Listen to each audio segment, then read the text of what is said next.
What a gift. Thank you, Ms. Warren, for bringing Chris Whittaker to speak to us this morning.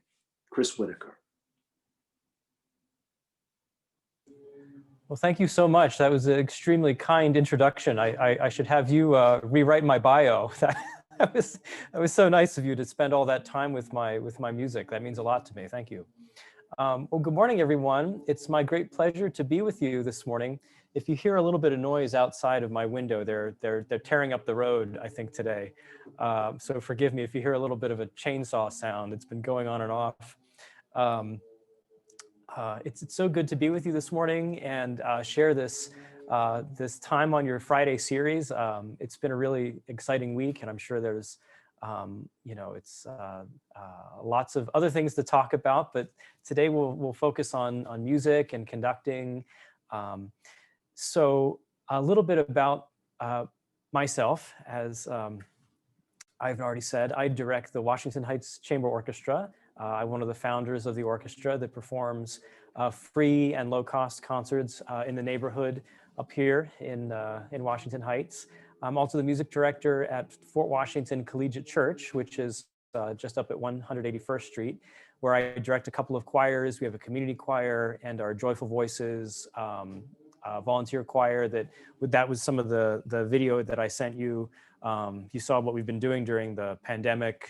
Everybody sends their iPhone video and we stitch it all together and make a digital performance. And I also compose and play piano. I got into music when I was about 6 years old. I was attracted to the piano. My family wasn't musical at all, but my mom got me like a little tiny keyboard that was like had a book of Christmas tunes attached to it. And I learned how to play all these little Christmas songs, just one note at a time. And I was really into it. And slowly, my parents got me sort of bigger and bigger keyboards till finally they got me this $100 upright piano that was a piece of junk, but a friend was getting rid of it. And so we took on this piano. And I love to compose little songs and come up with my own melodies and try and just figure things out. When I started, my parents didn't really know anything about music. And so I was kind of self-guided. I sort of was just freely exploring the world of music on my own. I didn't start taking formal lessons until much later, until about fourth grade or so. But the young women were sharing with me before I came to the main call here about their experiences with the poetry slam and being nervous and stage fright. And I kind of have one of my favorite stories. The first time I ever played piano in front of anyone, in front of an audience, I was probably 6 or 7 years old, and I was playing at church. And I'd never had a piano lesson, but I was just trying to figure out how to play little songs. And the Sunday school teacher assigned me some hymn to listen to and learn, and then play it for the class, play it for the Sunday school event that was going on that day. And so I took a couple weeks. I listened to the song a lot. I learned how to figure it out. I'd never used the black keys before on the piano. I'd only been using the white keys up until that point. So this was something new, to use all the keys. And so the day came and I performed the song for the class, and my mom was there, and I made some mistakes, and I thought, I thought I didn't do very well. And I get the song finished and I run back to my mom and I'm crying and I'm like, I am never doing that again. So it was kind of famous last words as I have played not only in church, but many other places since then. It's one of those things in the moment. I was like, I'm never doing this again. But at the same time, I was so excited by like what it felt like to perform in front of people, and that energy that even though I didn't think I did very well, I was like, I want more of that. And that rush of performing.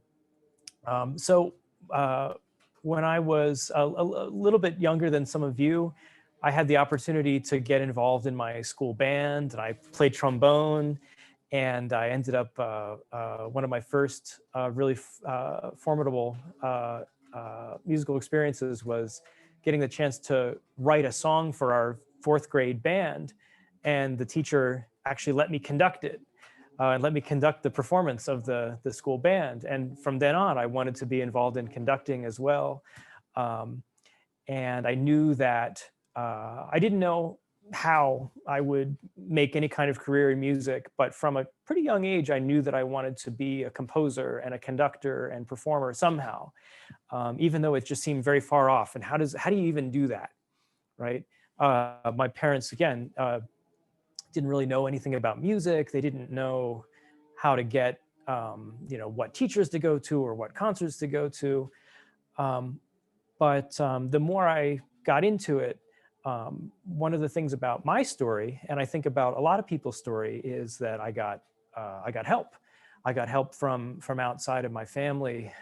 We had a family friend who helped get me the lessons I needed to get and took me to concerts that really opened up my world and opened up my imagination to what's possible. And so, I think that one important thing, sometimes people have this attitude, well, I made it, I did it all on my own. I think no one gets to where they go without some help of some kind. And so, my parents didn't have very much money and didn't know much about music, but I was fortunate to have the help of other people who saw some things in me, saw some gifts, and wanted to help me. And so my musical journey continued in high school. I played in the marching band, and I got involved playing jazz piano, started taking jazz lessons, and I had a little quartet, and we played in coffee shops for tips and played cocktail piano in restaurants and bars and things like that. And all the while I was composing my own music, sometimes like using a computer and synthesizing music, and sometimes I would write it by hand, kind of old school.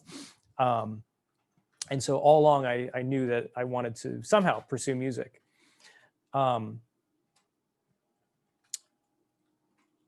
When you're composing when you're composing music for classical musicians, which was a lot of what I was doing, you're often writing without words or lyrics. You're writing for lots of different instruments. So part of learning how to compose concert music or classical music is learning about the different instruments and how they fit together. Oboe, flute, cello, bassoon, percussion, harp, piano, the different textures and different technical things that you have to know and learn about. What makes the horn sound good with the cello in this range, or where how do you write for strings in a way that they don't get exhausted when they play, or what woodwind combinations, flute, clarinet, what arrangement of those instruments sound good. And so in a way, it's kind of like learning to be a chef. It's interesting because I joke that the French phrase for conductor is the chef d'orchestre, the chief of the orchestra, but it looks like chef. It's like you're combining these ingredients to make this musical meal, so to speak. So as Ivan said, after high school, I went to Peabody, which is in Baltimore, and studied composition and continued to write music and study piano. And I pursued conducting and then went on to study conducting in graduate school for 2 years at the University of Michigan. And then after that came to New York. So one of the things I thought would be interesting for us to do today, I think I can kind of see you all on the screen, is I thought it would be fun to show you some, before we go into a little bit more of my story and questions, I thought it'd be fun to show you guys some conducting and actually get you to do some conducting together. Would you guys like that? Thumbs up, yes? You guys get to do Zoom every day where it's awkward silence, but I don't have the pleasure of doing Zoom every day. So I'll look for your reactions here. So let's talk about what the conductor does, right? You've all probably seen Conductor on TV or maybe in person in concerts or in like Bugs Bunny in the cartoons or something like that, right? It's usually this person, they've got a tuxedo on and they're waving their arms around. And so what exactly are they doing when they're in front of the group of musicians?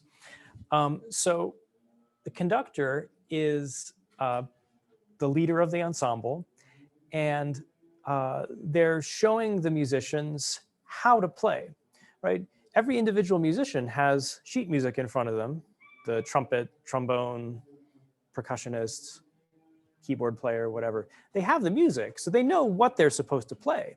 But the conductor is the one who kind of coordinates everything, brings it all together and shows them how to play. So things like how fast or how slow the song should be, how loud or soft. And there's a little bit of a deeper level of like, how is the music supposed to feel? Like, what is the character of this music? Is it angry? Is it happy? Is it joyful? Is it bitter? Is it suspenseful? All of those things about creating the atmosphere. That's information that the conductor can offer to the ensemble.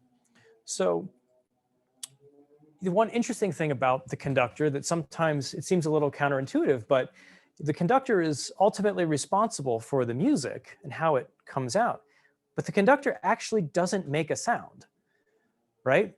They're just up there waving their arms around. It's everyone else they're the ones producing the sound, doing that work that we actually hear. So they're using their hands, their fingers, their face, their body, their eyes to ultimately shape the sound and bring everyone's sound into focus and together. So they're playing at the same time, in the same way, phrasing something in a similar way. So one example I often like to use, one really important job of the conductor is shaping phrases. And I've heard that you all participate in writing poetry and presenting a poetry slam every year. So think about when you're writing a line in your poetry, how many different ways there are to say something and the different effect that can have. So I often like to use a simple example. If you say, "Oh, you look nice today," you could say it a different way. "Well, you look nice today." "Oh, you look nice today." And all of those different ways of saying that simple phrase kind of have a different meaning to them. One's kind of throwing a little bit of shade. One's very simple. And so, you have 20 violinists on stage and they're all playing a melody together. And you want them to all sort of phrase and put the same emphasis in the same place in the same way. And that's one of the things that the conductor does, is help to unify what all those individuals are doing so that they're all expressing the same kind of musical story, the same musical idea. So let's do a little bit of conducting together. Go ahead and just loosen your shoulders a little bit. Sit up so you can move your arms. And I'm watching you in gallery view, so I can see if you're not doing it.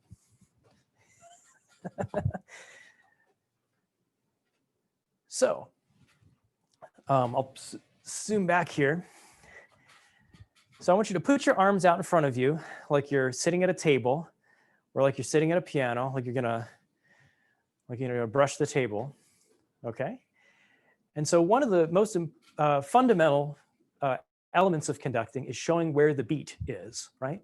And the beat is the pulse, the main like master pulse of the music, how fast something is. So it might be 1, 2, 3, 4, or it might be slow. 1, 2, 3, 4, fast, 1, 2, 3, 4, etc.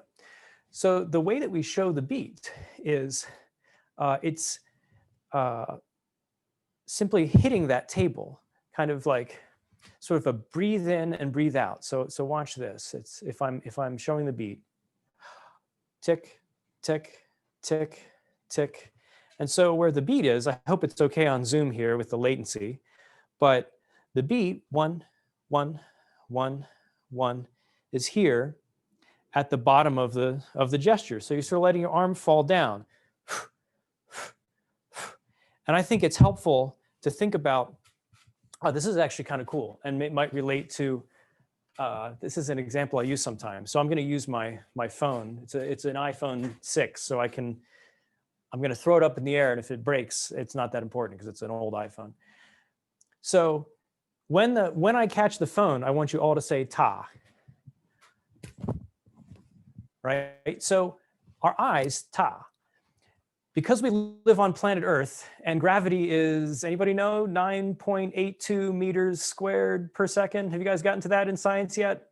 Right? The acceleration of gravity toward the, how fast something falls towards the Earth, right? Because we all live on planet Earth, there's a predictable way that objects fall.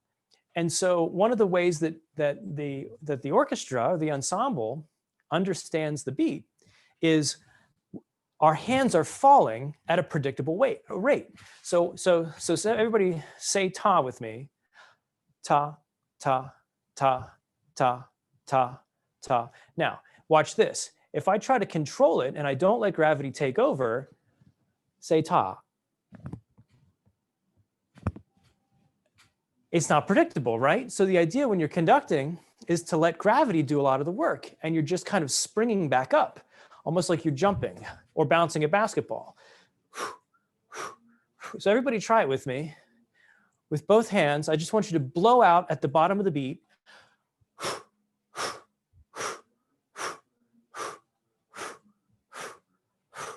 Good. So let me show you the motion before the beat is called the upbeat and the downbeat. So it's like up and down. And we can have different patterns. For example, 4/4 time, where you have 4 beats per measure. If you don't understand what that is, that's okay. But maybe you'll encounter that at some point. You make like a little, it almost looks like a cross pattern. So it's the first beat 1 is down, 1, then in, 2, then out, 3, and then 4. Right? So it looks like this: 1, 2, 3, 4. 1, 2, 3, 4. And if you use both hands, you can mirror your hands. So it goes in on beat 2, down, in, out, up, down, in, out, up, right? So you can go fast, and when you go fast, you get smaller because we're letting gravity take over. 1, 2, 3, 4. 1, 2, 3, 4. 1, 2, 3, 4. You can go slower, and you get bigger when you go slower. 1, 2, 3, 4. Right? You can imagine going really slow and getting really big, right? Now, how do you show things like loud and soft? Well, sometimes you'll see conductors use their left hand to show some of the dynamics. So if there's a crescendo or the music is getting louder, they're using their hand like this: get loud. Okay, come down, right? And they're showing the shape of the sound, they're showing the feeling. So sometimes the left hand, if the music is angry and agitated, your left hand might look angry and agitated. Yeah. And if it's smooth and silky and soft, you might use your hand in a different way, while your right hand is showing the beat. So that's just some of the ways that we can show information as conductors. But ultimately, there's no right way or wrong way to conduct. It's like good conducting is what gets the musicians to make a good sound. So sometimes good conducting can be very minimal. Think about it this way. If your teacher gives you an assignment, a writing assignment, she might give you an entire page with all the requirements and say, do this, do this, do this, do this, do this, do this, do this, do this, do this, do this. And that might be effective in one paper, but in another paper, it might just be simpler and easier and get a better writing out of you if he or she just writes one sentence. This is the prompt, boom. And you go, that opens my mind to all the things I can do. And so same thing in conducting. Sometimes a lot of information is really helpful, but sometimes just stepping back and doing very little is also great and gets the best out of the players. Because one of the things that's important about conducting is its leadership, right? And think about in your own life and in the in the discussions you've had in class, what are some of the qualities of a good leader that you can think about? Just take a second and think about what do you like to see in the person who's in charge, the leader. Some of the things I think about are, have they done their homework? Do they know what they're doing? Did they study the music? Are they easy to work with? Are they open-minded? Are they listening? And so the conductor is not just about waving their arms around, but there's also an important leadership element that you're trying to get maybe 40, 50, 60, 100 people on stage to follow you and trust you and do what you're showing them. And that's something that takes a lot of practice and working on your leadership skills to inspire those musicians who know a whole lot about their instruments to trust you and follow you and work well with you. So I think this might be a good place to stop for now. And I'm sure a lot of other things will come up through the questions. Does that sound good, That Mrs. sounds Warren? wonderful. Yeah, absolutely. Thank you so much, Chris. That was so fun and informative, things that I've never known, but it was wonderful to learn from you. I'm going to be practicing now. And our first question comes from Catherine, an 8th grader, and she has listened to your music and wants to ask you a question about it. Sure. Hi, Catherine. Hi, good morning. I would like to thank you for being our virtual speaker today. I listened to Symphony 3, This Song Was For You, and I thought it was truly beautiful. My question for you is, what are your strategies in putting together a piece of music? Are you someone who believes that there should be a specific balance of each type of instrument? Mute myself. Sorry, Zoom is talking to me. Excellent question.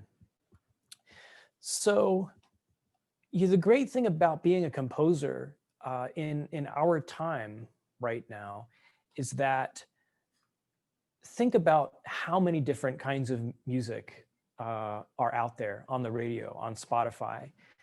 You have everything from reggae to country to rap to experimental to classical to very old ancient Baroque to choral music.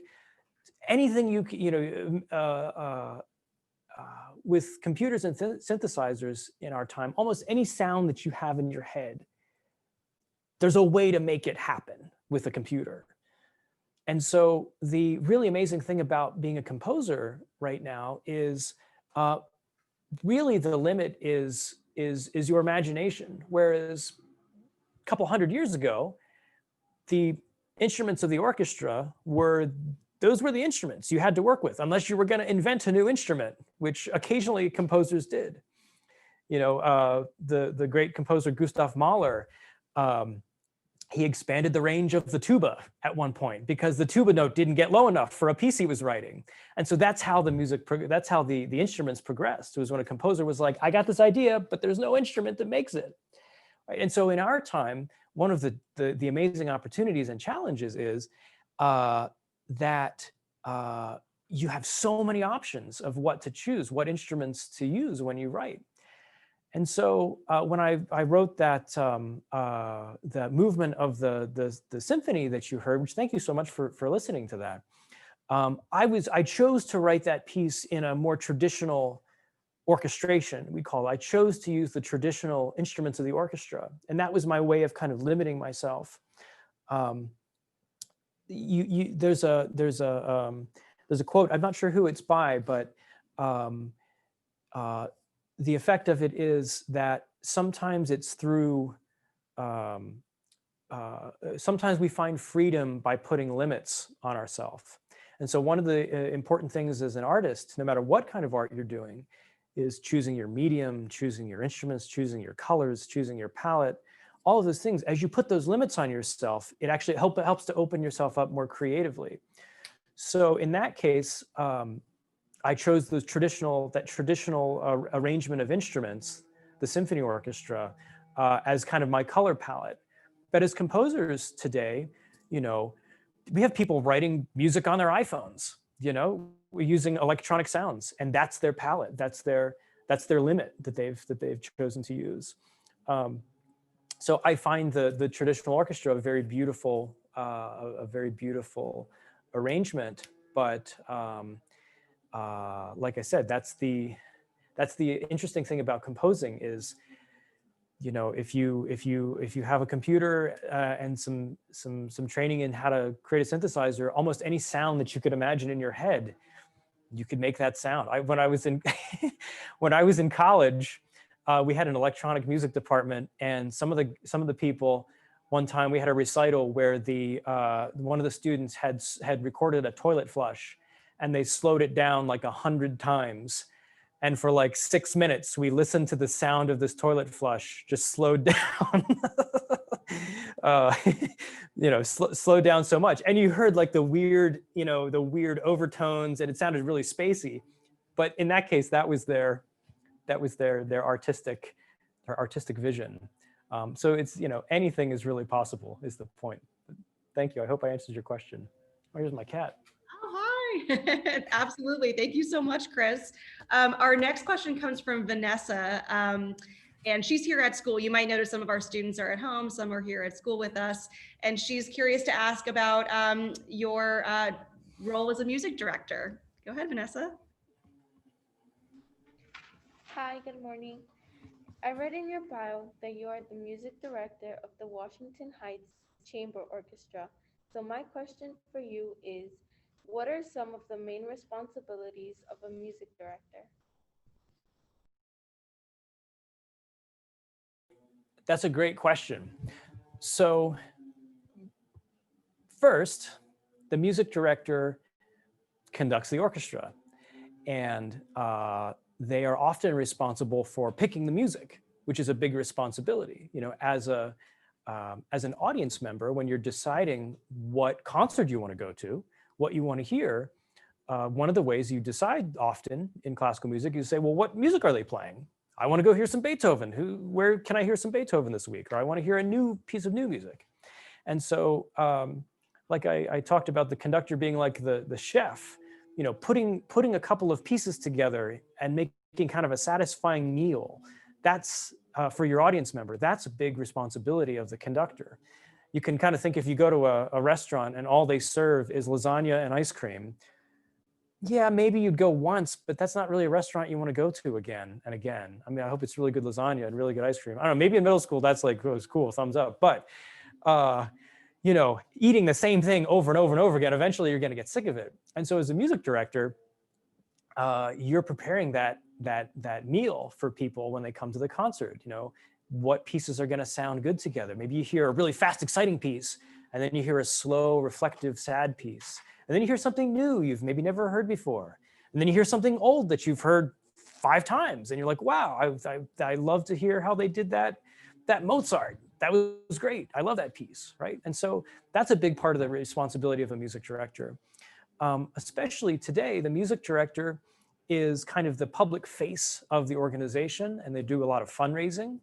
So in my position at the Washington Heights Chamber Orchestra, I'm responsible for raising money, because ticket sales alone, you know, we sometimes charge very low cost tickets, $5, $10 for a ticket, but that doesn't begin to cover our expenses. So we do a lot of fundraising and asking people for donations. And so that responsibility often falls to the music director as well. And I do a lot of grant writing. You know, the music director is kind of an ambassador. Often music directors will be out in the community, in schools. You know, I meet with other community organizations, and we talk about how can we work together, how can we get more people to come to the concerts, how can the orchestra get involved in a neat project that another organization is doing. So really the music director is responsible for not just the music, but really the health of the whole organization, and kind of bringing everything together under hopefully a good vision of where they want the music to go. Thank you so much for that, Chris. And our next question comes from Tracy, who you've already met. And Tracy is excited to ask about your role in the community. Hi, good morning. So in your opinion, why do you think it's important for our community to be engaged in music, and what positive impact can it have? Yeah, I think it's a great question, and it's one that I've thought a lot about. And you know, one of the things that has changed a lot since I was even your age is a lot of you have grown up with the screens all the time in your hand, in front of you. This is how you get a lot of entertainment. This is how you communicate. And it's a miraculous thing in a lot of ways. But one of the things that we lose is an experience of, and especially I think we feel this right now during COVID, is we lose the experience of being in a room with other people, maybe people we don't know, maybe a lot of times people we don't know or who think differently than us or act differently than us, whatever, and experiencing the same thing together, whether it's a play or a musical or a poetry reading or a concert. And for us all to share like a common experience together, where we're hearing and focusing on the same thing and grappling with the same, with the message of whatever that piece of art is, and having that shared experience together. That's something that I think is really important, and even more important today. I'm sure you all talk about contemporary issues, especially some of the 7th and 8th graders.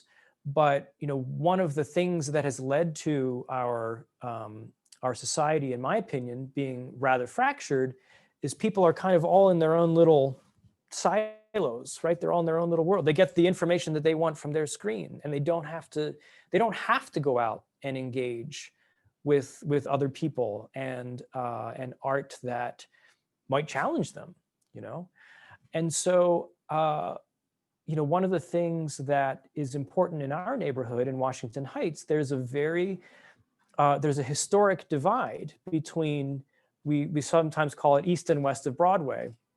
And it goes back years to where the east side of Broadway has always historically been a higher immigrant population, a poorer part of the neighborhood, and west side of Broadway has always been a little bit more middle class. And those populations don't always mix. They don't always have an opportunity to talk to each other and just experience a thing together. They're living in their own places. They have their own cultures, right? And so part of what we're doing in our own little way is providing a space where people can cross Broadway and they can enjoy a concert together. And it's just a small thing, but it's a first step that, it connects people to their community, that like, oh yeah, this is a place that I don't just sleep here and then I go to work downtown, right? But I have a stake in the community. I have a stake in making this place better. And so our concerts are just a part of that. But the first step is just getting everybody, getting people in the same room who don't have that chance most of the time, so that they can begin a dialogue and begin to get a sense of ownership that this really is my community. It's not just a place where I'm renting an apartment, but it's a place that I can contribute to and make better. Wonderful. Thank you so much for that answer, Chris. And our next question comes from Sophia. Oh, Sophia, I think you're muted. Hi, good morning. On your website and YouTube channel, I saw that you have composed so many different musical pieces. So my question for you is, where do you find the inspiration for the music that you write? That's a tough question. Yeah.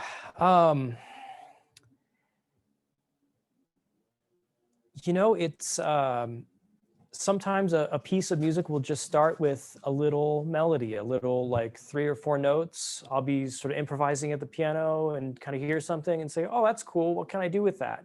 And start to expand and create a bigger structure around that idea. There are some composers, we think of people like Mozart, who Mozart was just a true prodigy, that he could hear like the complete thing in his head and he'd just write it down. Like he couldn't write it down fast enough. He heard a fully formed symphony or whatever it was, in his head. For most of us mere mortals, it's not like that necessarily. It's much more like making pottery or writing poetry, where you find just like a piece of a line and you're like, I like that line. What can come before that? What can come after that? What's the reason that what's the message of that? And so, to more practically, sometimes someone will ask me to write something for a specific group of people. Sometimes I have a specific length in mind, or like a lot of times composers will get a commission for, we want you to write a piece for the opening of this concert or for a celebration of this event. And that helps to guide us. But like I said earlier, as an artist, the more that we can sort of limit ourselves in our initial format, sometimes the easier it gets.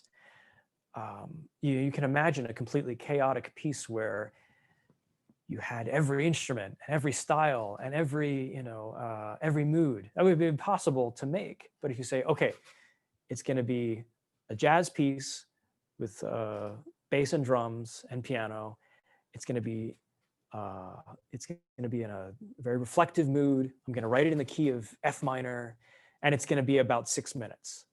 Like already that's like just limited you from the world of all the possible things you can do, down to like, okay, now I can start to choose what notes, how loud are they going to be, how soft are they going to be, how long are they going to be. Making one thing that I'll add is being a composer is all about making a lot of choices. And sometimes you don't know if the choices you're making are right or wrong. You just have to make them, and you start to just make that pottery and say, well, if I add a little more here, I have to take away a little bit from here. But it's that confidence you get after you've done a lot of it, of making those choices and saying, well, even if I don't know where this is leading, I'm going to try it and see what happens, and it'll all hopefully work out at the end. Thank you, Chris. Our next question comes from Alexa. Hi, good morning. I've read in your biography that your musical language is a combination of classical, jazz, and gospel. Jazz is one of my favorite genres because it has impacted my life for the better. So my question for you is, in what ways have these genres of music impact your life? That's a great question. I was drawn to jazz actually probably about 8th grade. I started playing jazz, and I started learning how to play jazz. And one of the really amazing things about jazz, that jazz has more on the surface maybe than classical music, but they all have this. But in jazz, you're really listening and reacting to other people. So, the idea of jazz, there's so many different types of jazz, right? The things that makes something jazz is that there's improvisation, that you're making it up as you go along. And there's usually like a framework, like you're improvising in this key, or you're improvising with these chord changes and this over this many bars, this many measures of music. And so the amazing thing about jazz is it's not predetermined, and you're listening to the other people, the drummer, the bass player, the saxophone player, and how they play influences how you play. And so it becomes this really interesting conversation. And the more you do it with people, the more collaborative it gets.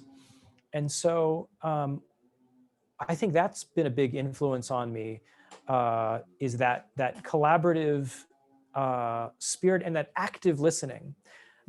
So much of jazz is not just what am I going to say? Like, oh, I got to get my licks in there. I got to play all the notes. I got to make some noise. It's like, it's really good jazz players are actively listening to what everybody else is doing, and they're contributing to that sound as a group. And that's one of the things that I really love about jazz.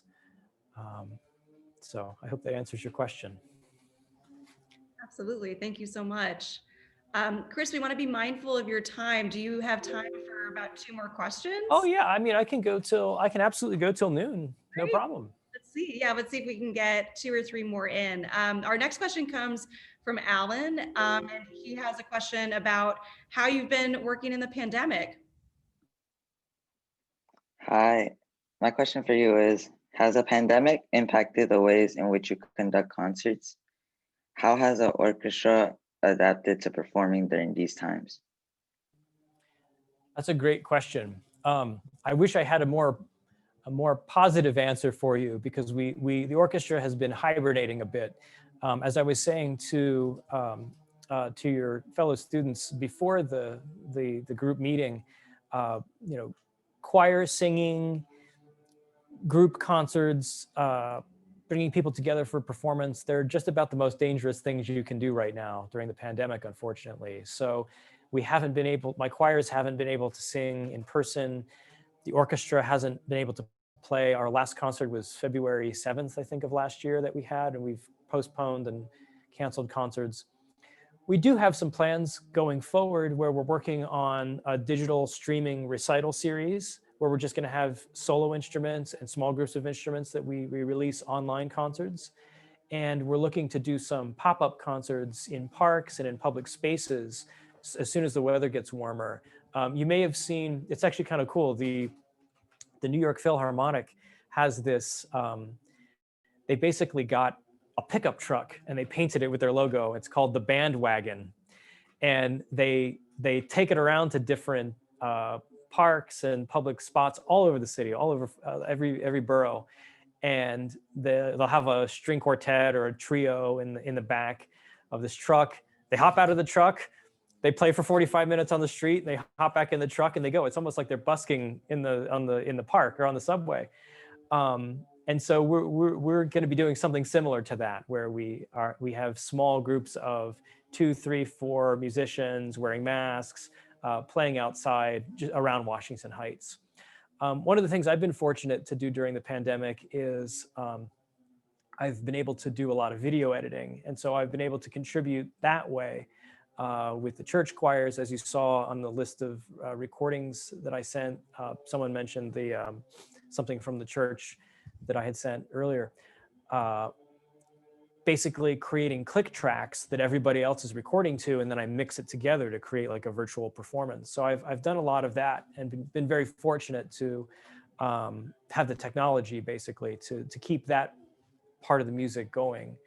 But it's really difficult, and it's going to be interesting to see how arts organizations reemerge as the pandemic subsides. It's going to be a challenge. So as it's a challenge for anything that involves people gathering, restaurants and theaters. But we feel positive about it. But it's definitely, this has been a pause for us. Great, thank you so much. Our next question comes from Lanine. Hi, a music conductor has a huge responsibility on stage because they are directing the music players on how the song should go. Are there any strategies that you use to help calm your nerves before a big performance? That's a great question. I used to get so nervous. I actually still get nervous. But I usually get nervous before I go on stage. And now I've done it enough that when I get on stage and it's time to do the thing, it's like, okay, it's go time to focus. And so the nerves kind of go into the background. There's the, sometimes you might hear the saying, that we use sometimes in performances, fake it till you make it. And I'm not someone who thinks like that. I think the best way to be confident is to know what you're doing. You know, think about taking a big test. What's the best way to not be nervous before you take a big test? It's to study. It's to know what you're doing, know what you're getting into. You know, when you're really, really nervous, it's when, oh my gosh, I didn't have time to study. I was playing video games. I blew it off. How's this going to go? And so the same thing with conducting. You know, I've certainly get nervous, and you know, that never quite goes away. But it's having the confidence of, I've done my work. I've practiced, I've prepared the group, I've studied my score. I know I might know the score by heart or by memory, and I've really done all the detailed work. You know, it's a lot of what you all will continue to do. What you're doing right now in school is you're not just learning facts and mathematical methods. You're learning how to learn. You're learning what you need to do in order to get that information or get that technique or get that method. And so as you continue to learn how to learn, it's different for everyone. Everyone learns in a little bit of a different way. Then that's what will give you confidence in knowing, I've done my work, I've done my research, I've done my preparation. And so now when I stand in front of this group of people, sure, something might go wrong, but I've got the confidence that I'm prepared. That's great advice. And we will all use it, as we told you, as we're heading to the Poetry Slam soon. So thank you so much for that, Chris. Our final question will come from Sori, and I'll put him on the screen now. Hi, my name is Sori, and I would like to thank you for being our speaker today. My question for you is, you have composed and conducted an impressive amount of music. Which piece is the closest to your heart, and why? Oh, it's a great question. Let's see. I'd probably say a piece I haven't got to conduct yet is one of my favorites. One of my favorite symphonies is actually, I mentioned him earlier, Gustav Mahler. It's M-A-H-L-E-R, Mahler, Symphony No. 6. If you've got 45 minutes and you want to go on a journey, like a real journey, go on YouTube or Spotify or wherever you listen to your music. Mahler Symphony No. 6. It's so dramatic, and it's got it's like reading a novel. It's this epic story, and it goes all different places. I haven't got a chance to conduct that piece yet, but one of my favorite pieces that I have been able to conduct is probably, I think this was on the video list I sent you, is Brahms Symphony No. 4. That's also just a gorgeous piece of music. You know, the thing about an orchestra is, with all these different instruments and all these different colors, the orchestra can express such a range of feelings and emotions. And often it's a lot of feelings that we don't even really have words for. You know, we can sort of try and get at it a little bit. Well, that's joyful, that's agitated, that's cynical, you know, but the orchestra can really express things that we can't even put into words. And that's one of the amazing things about it. So yeah, I'd say the Brahms Symphony No. 4 is a classic. And if I was going to just listen to any piece of classical music, it would probably be Mahler 6. Like if I was going to sit back in my chair and like go on an adventure musically. But I love all kinds of music. I listen to a lot of jazz. I listen to some pop music, some indie folk music. I occasionally put on some Kendrick Lamar. You know, Kendrick Lamar actually won the Pulitzer Prize in music a couple years ago for music composition. It was pretty cool. So yeah, I just, you know, being a musician today, I've been lucky that I've been able to do a lot of different things, gospel and jazz and classical, but musicians working today are influenced by all kinds of stuff. You know, everything from Radiohead to heavy metal to rap and hip hop everybody's just taking in all kinds of different things, and that's coming out in their artistry. It's really neat.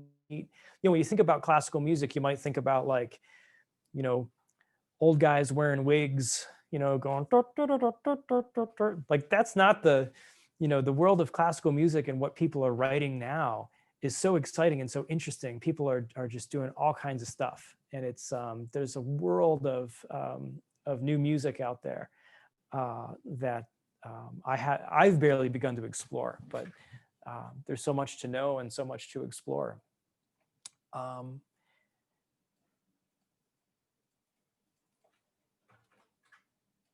Sorry, I'm just thinking, looking at my notes, if there's anything else to share with you all. Is that the last question?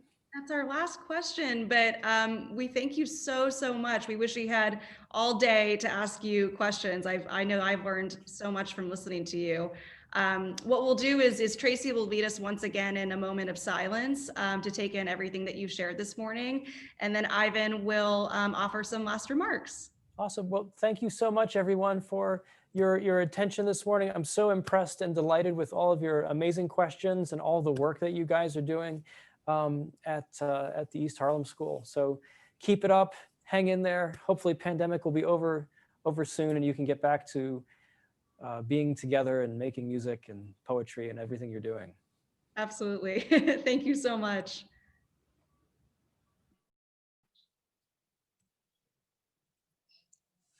One, two, three.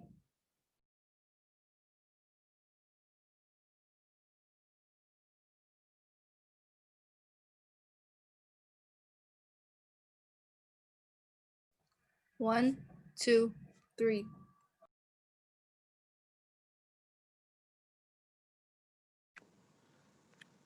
Thanks, Tracy, and thank you, Ann Warren, for bringing such a wonderful and skilled musician, conductor, composer, but also just a wonderful, wonderful human being. Chris, in our mission, we seek to have our children strive to adapt to change, and most importantly, to create and share a life of deep meaning, dynamic virtue, and transcendent joy.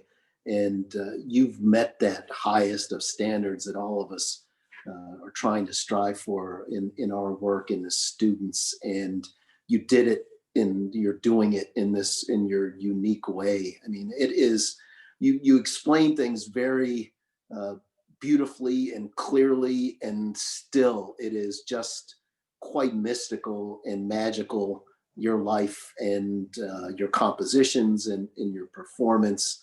And it's a real inspiration. And truly, as we're battling through all this change in our country, your way is one to be examined and emulated in people's own individual ways. So I can't thank Anna enough for introducing you to our school. I hope you remain a friend, and we'll be looking out for your next compositions and performances. Chris Whittaker, thank you so much.